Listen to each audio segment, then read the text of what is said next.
தனுசு ராசி. மூலம் நட்சத்திரம் 1, 2, 3, 4 பாதங்களுக்கு. இன்று வதை தாரை கடுமையான தீமை தரக்கூடியது. வாக்குவாதங்கள் ஏற்படும்.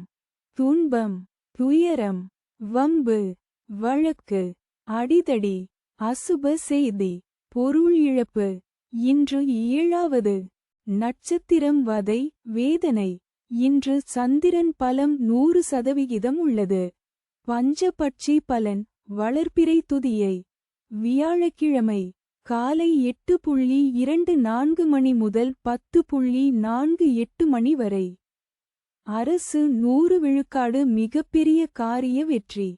தங்கள் அன்பு குடும்பத்தினர்களுக்கும் நண்பர்களுக்கும் இன்றைய ராசி பலனும் நட்சத்திர பலனும் கீழே கொடுக்கப்பட்டுள்ள இணைப்பில் எளிதாக பார்க்கலாம்.